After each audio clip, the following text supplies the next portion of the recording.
Most vehicles are remembered for how powerful they were. This one was remembered for how little fuel it needed. In an era when chrome was king and V8s ruled American highways, there was a sleek fastback from Toledo, Ohio, quietly doing something almost rebellious. It could travel nearly 60 miles on a single gallon of gasoline in 1952. But it came with a condition. If it started raining, you had to choose between acceleration and visibility.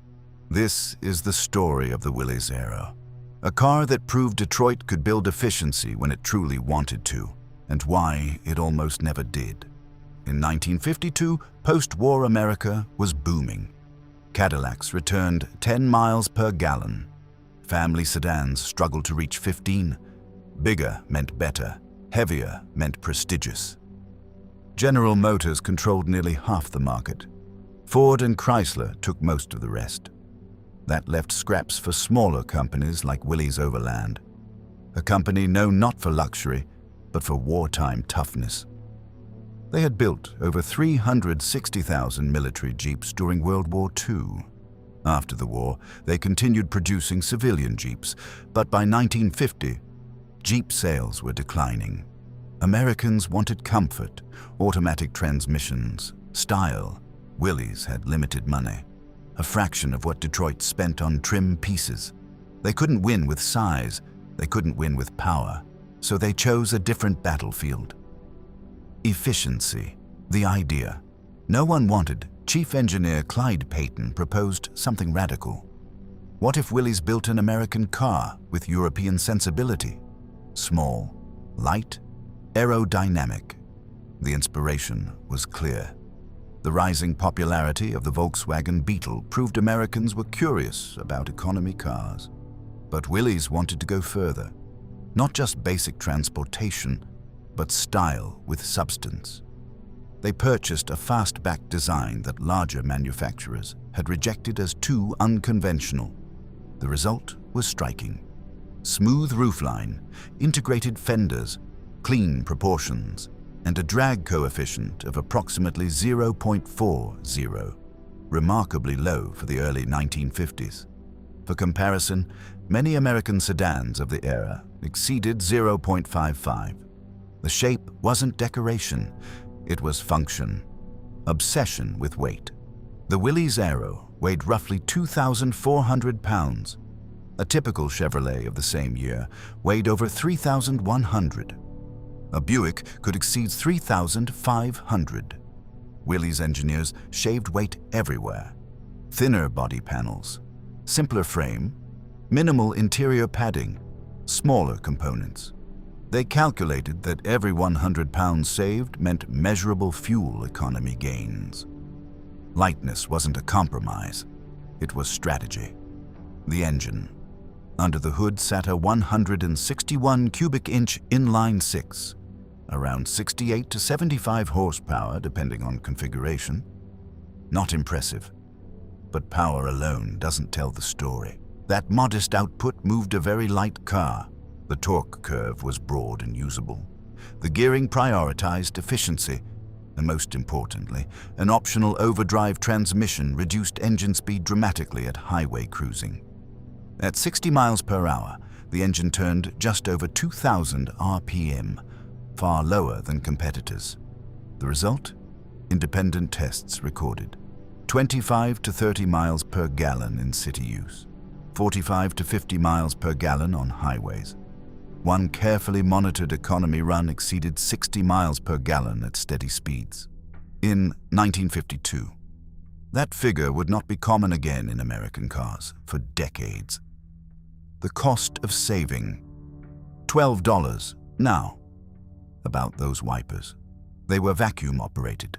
Instead of electric motors, they relied on engine manifold vacuum.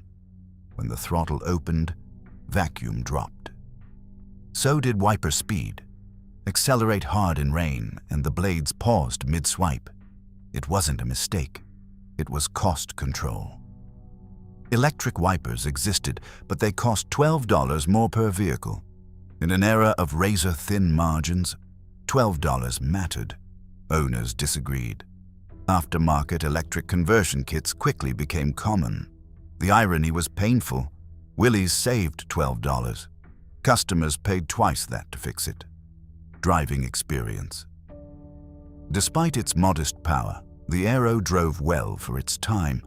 Low weight meant nimble handling.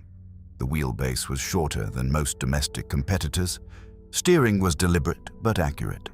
At 50 miles per hour, the typical American highway speed in 1952, the Aero felt composed and incredibly economical. It wasn't a performance car. It was a momentum car, a machine designed to maintain speed efficiently, not chase it aggressively. In its first full year, over 31,000 Aeros were built. The following year improved slightly, but competition intensified.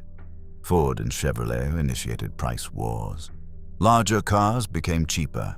Gasoline remained inexpensive. Prosperity overshadowed thrift. The Aero's greatest strength, its economy, was not yet a priority for American buyers. It was solving a problem that didn't fully exist. The Willys Arrow proved something important.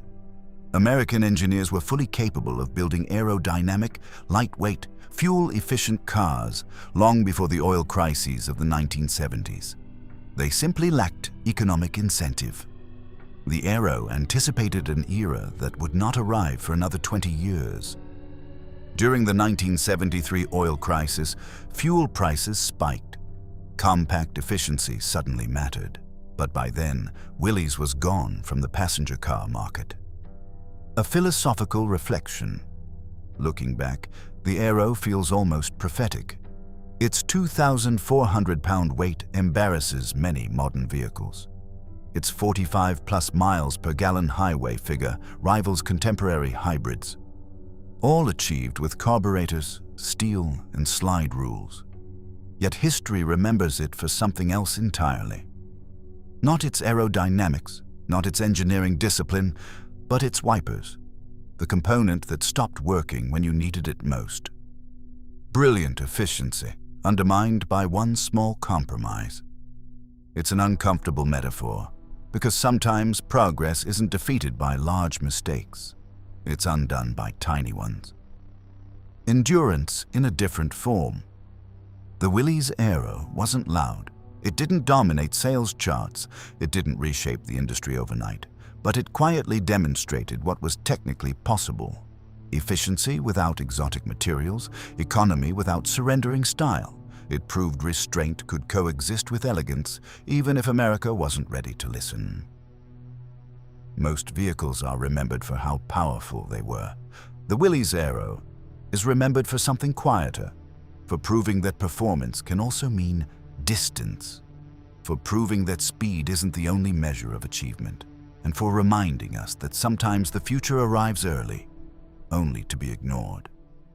If you appreciate stories like this, where overlooked engineering changed expectations, make sure to like the video and subscribe.